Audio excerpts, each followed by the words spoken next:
Kerajaan memberi jaminan, berjanji akan memberikan perhatian terhadap isu yang berkaitan dengan kepentingan Sabah dan Sarawak. Saya sudah sampaikan ke Pak Dubes, Pak Konjen, hati-hati, harus dilayani yang cepat. Awas kalau ada yang main-main masalah ini. Bukan untuk menyalahgunakan, sampaikan ahli parlimen tak boleh masuk Sarawak. Ini bukan cara dia. Semangat itu adalah untuk membina kesatuan. Tetapi orang tidak pernah juga berpikir bahwa tahun 2017 itu pemerintah ini itu justru mendapat tambahan pulau baru di Aceh Barat sana yang luasnya 2022 kali. Ini bukan peralihan kuasa mereka, tetapi kuasa rakyat mereka. Ada beda. Kita kata kepada kerajaan pusat, pertahankan hak kami, tapi susah. Semua projek kita kena cancel. Kami bertegas, hak Sarawak mesti kita pertahankan dan kita bangun.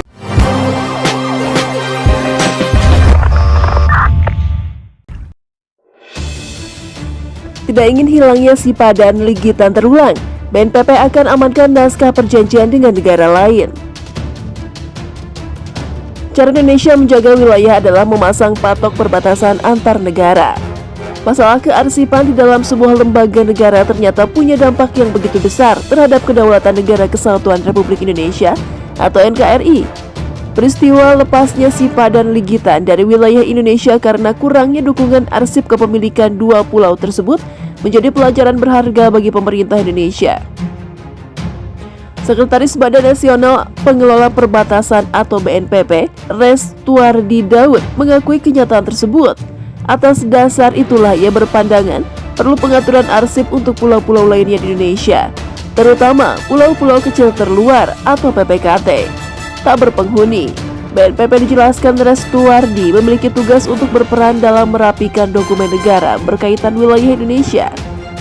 Naskah perjanjian, kemudian ada peta yang disepakati dengan negara tetangga, dan sebagainya yang kita peroleh dari pelaksanaan fungsi kita. Ini perlu kita amankan. Ini aset negara, kata Restuardi, Minggu 6 Februari.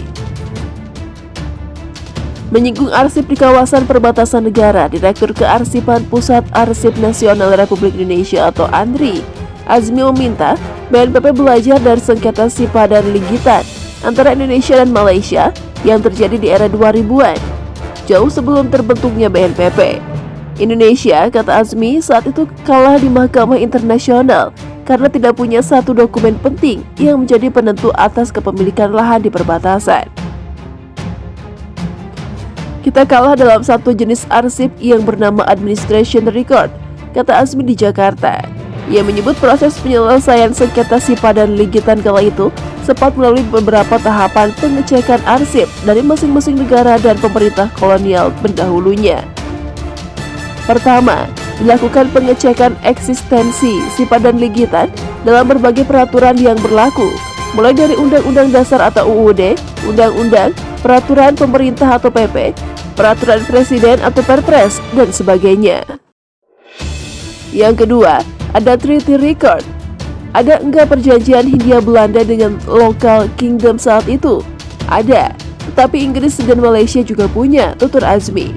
Selanjutnya, dilihat catatan batas wilayah atau Demarcation Record. Baik Indonesia maupun Malaysia sama-sama memiliki peta yang memasukkan sipadan ligitan ke dalam wilayah mereka. Yang tidak kita miliki adalah Administration Record. Administration Record itu adalah arsip tentang mengolah wilayahnya. Nah, Malaysia sudah mengolah pulau-pulau itu sejak tahun 40-an. Adanya penarikan pajak umum, pembangunan infrastruktur, dan kita tidak punya data itu, urai Azmi. Pemerintah kolonial Hindia Belanda pun baru 2 kali menyambangi Pulau Sipadan dan Ligitan, yakni saat mendrop barang logistik dan mengejar bajak laut yang kabur ke wilayah ini. Hasilnya, Indonesia kalah di Mahkamah Internasional, sehingga Sipadan Ligitan jatuh ke tangan Malaysia. Azmi menegaskan peristiwa ini sepatutnya menjadi pembelajaran bagi pemerintah Indonesia, khususnya BNPB, yang mengelola kawasan perbatasan.